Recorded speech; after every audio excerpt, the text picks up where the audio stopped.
Mas queremos trazer aqui uma curiosidade bíblica que está no livro de 2 Samuel. 2 Samuel, capítulo 15, vai trazer aqui o relato da revolta de Absalão. Absalão era um dos filhos de Davi, o terceiro filho de Davi, filho dele com Maaca, né, que por sua vez era filha de um rei, o rei de Gesur. E Absalão, ele se destaca pela sua beleza, pela sua bravura, pela sua coragem, certo? Mas vai ter um episódio anterior a isso que vai macular a família de Davi, do rei Davi, rei de Israel. E Absalão, então, vai se separar, se afastar do seu pai, vai passar pelo menos 3 anos fora de Jerusalém. E depois ele retorna, mas a relação dele com seu pai foi totalmente comprometida, e ele então passa a tomar uma posição de rebeldia, e ele tenta conquistar as pessoas para o seu lado e tenta usurpar o trono de Davi. Ele era filho do rei Davi, mas ele não era rei, ele era filho do rei, dentre outros filhos que o rei tinha. Então Absalão ele vai se rebelar contra o seu pai, vai montar um exército contra o seu pai. Quem conhece a história sagrada do Antigo Testamento vai lembrar muito bem disso aí. E ele vai então empreender uma guerra contra o seu pai Davi. Na verdade, uma guerra civil, né? Uma guerra civil dentro do território de Israel. E ele vai, nessa guerra ele vai ser derrotado, E nós temos um relato bíblico que é muito triste quando Davi toma conhecimento da morte do seu filho, ele chora amargamente, falando: Absalão, Absalão, meu filho, quem dera tivesse eu morrido em teu lugar. Então Davi, ainda que o seu filho queria o seu mal, queria matá-lo, queria vencê-lo e tomar o seu trono, mas o lado paterno de Davi e de um homem que temia Deus fala muito alto a ponto de ele, nesse lamento após a morte de Absalão, ele dizer que preferia ter morrido no lugar do seu filho. Foi preciso Joabe chamar a atenção de Davi, porque ele ficou muito triste, né? E Joabe vai repreendê-lo para que ele assuma, né, o seu posto de rei, porque senão poderia ter outras rebeliões. Mas tá, o que queremos trazer aqui é que quando Absalão se rebela contra o seu pai, ele vai trazer para o seu lado pessoas que vão ficar com ele. Dentre eles, um homem chamado Aitofel, ou Aquitófel, como tem em outras versões mais antigas. E esse Aitofel, ele é muito notável, porque ele era exatamente um conselheiro de Davi. Ele tinha sido um dos conselheiros de Davi, um homem, poderíamos até dizer como que um primeiro-ministro do rei, e de repente ele se volta contra o rei Davi e passa para o lado de Absalão. Então veja que nós não estamos falando de alguém que não tivesse acesso a Davi, era alguém de plena confiança, de extrema confiança do rei. De repente ele se volta contra Davi e vai para o lado de Absalão, quando Absalão se rebela contra Davi. E a pergunta é, o que levaria um homem tão importante, tão ilustre como Aitofel, a se rebelar contra o rei, que além de rei era seu amigo, ele era um conselheiro pessoal de Davi? O que levaria um homem a fazer isso e a se voltar contra o seu rei? E a resposta está na própria Bíblia. O próprio livro de Samuel, quando trata sobre os valentes de Davi, vai fazer menção ao filho de Aitofel, chamado Eliã, né? Então o que acontece? Aitofel era um ministro de confiança de Davi, e dentre os seus valentes haviam, dentre os seus 37 valentes que são mencionados, havia 2 que se destacam: Urias, o Eteu, e Eliã. Veja bem, Urias e Eliã.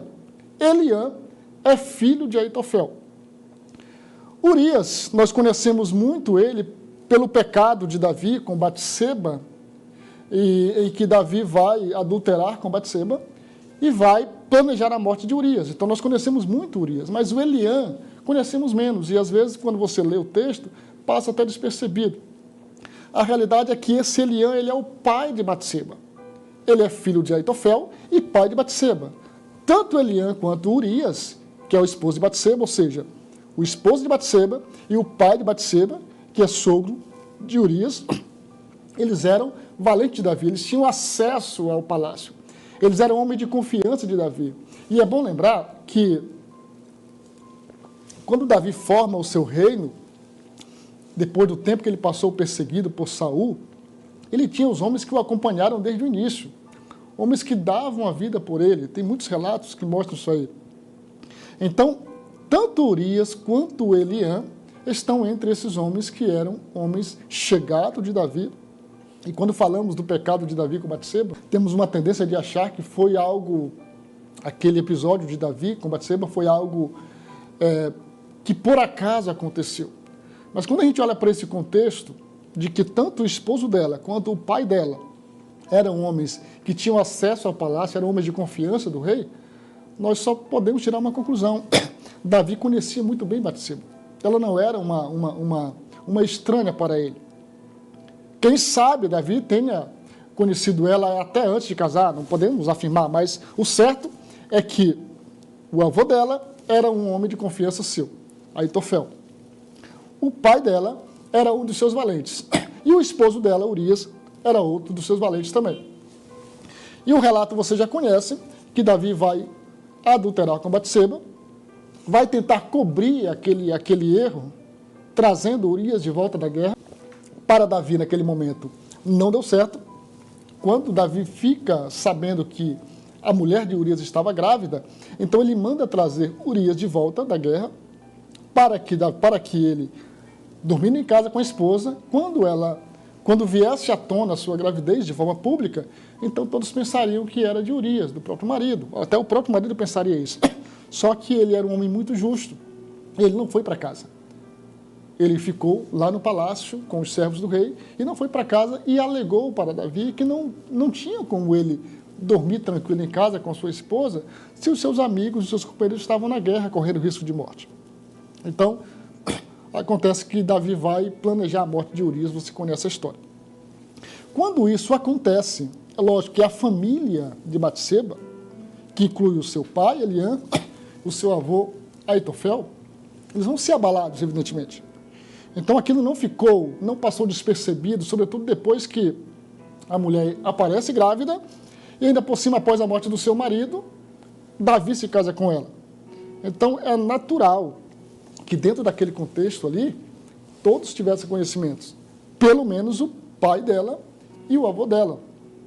Então, o que nós podemos concluir é que Aitofel esperou aí algumas décadas, talvez, para que se vingasse de Davi. Então, quando lá na frente, depois de muitos anos, Absalão se rebela contra Davi, Aitofel vê nisso uma oportunidade de trazer para Davi a paga pelo que ele fizera na sua família. Ou seja, ele matara o marido da sua neta. Então, ele destruíra uma família. Então, Aitofel vê nisso aí uma oportunidade, então ele passa para o lado de Absalão, e é interessante que quando Davi fica sabendo que Aitofel é um dos conselheiros de Absalão, ele fica preocupado. Por quê? É bem sabido que o pior inimigo é alguém que já foi amigo, porque o amigo ele conhece as fragilidades de seu amigo. E de repente, quando ele se torna inimigo, como é o caso de Aitofel, passou a ser inimigo de Davi, a ponto de dar conselhos terríveis para Absalão. Ele aconselhou Absalão a ter relações sexuais com as concubinas de Davi, com as suas mulheres que haviam ficado no palácio. E isso de forma pública. Na verdade, foi uma cena de estupro coletivo. Então, esse foi o conselho de Aitofel para Absalão. Absalão, faça o seguinte: possua as mulheres de seu pai que ficaram aqui no palácio, para que as pessoas vejam que você realmente odeia o seu pai.